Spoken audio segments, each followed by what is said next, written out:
तेल अवीव ईरान के खिलाफ अमेरिका इसराइल जंग दोबारा शुरू होने की खदशे पर तैयारी कर रहा है। जी, तेल अवीव यानी इसराइली दोबारा जंग होगी, इस तरह की तैयारी कर रहा है। यह बहुत बड़ी खबर आपको देने जा रहे हैं। तेल अवीव ईरान के खिलाफ अमेरिका इसराइल जंग दोबारा शुरू होने के खदशे पर तैयारी कर रहा है। रिपोर्ट में इस बात का इंकशाफ हुआ है।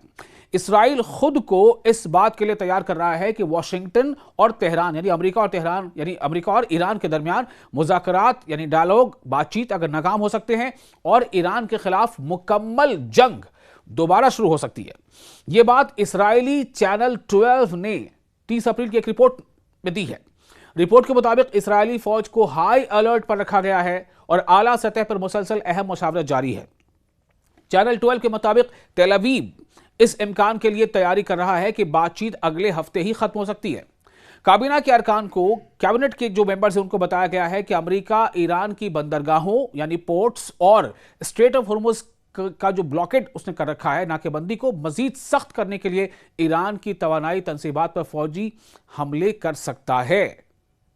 रिपोर्ट में यह बात भी जिक्र है कि दो जहाज और कई कार्गो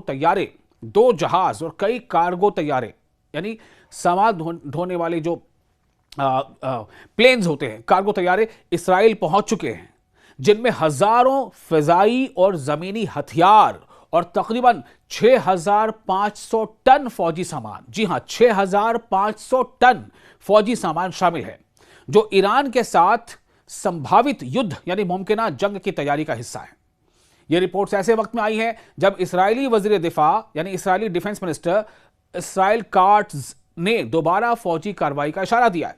उन्होंने कहा है कि अमेरिकी सदर डोनाल्ड ट्रंप इसराइली वजीर आजम बेंयामिन नेतन्याहू के साथ मिलकर इस मुहिम के अहदाफ यानी टारगेट मुकम्मल करने की कोशिश कर रहे हैं, ताकि ईरान आइंदा नस्लों के लिए इसराइल, अमेरिका और दुनिया के लिए खतरा न बने।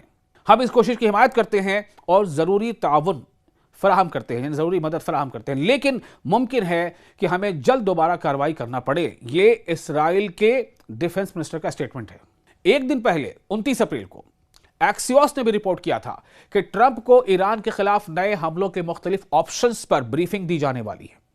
रिपोर्ट के मुताबिक अमेरिकी सेंट्रल कमांड यानी सेंटकॉम ने ईरान के खिलाफ मुख्तसर और ताकतवर यानी शॉर्ट एंड प्रिसाइज मुख्तसर और ताकतवर हमलों की तैयारी कर ली है, जिनमें बुनियादी ढांचे को निशाना बनाया जा सकता है, ताकि मुज़ाकरात में यानी ये जो सीज फायर जो डायलॉग है इसमें जो तातुल उसे खत्म किया जा सके और ईरान को घुटनों पर लाया जा सके। ऐसा अमेरिका और डोनाल्ड ट्रंप को सेंटकॉम ने ब्रीफिंग दी है।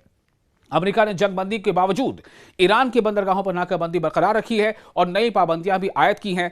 तेहरान ने खबरदार किया है कि अगर उसके जहाजों को दोबारा निशाना बनाया गया तो वो मजीद फौजी कार्रवाई कर सकता है।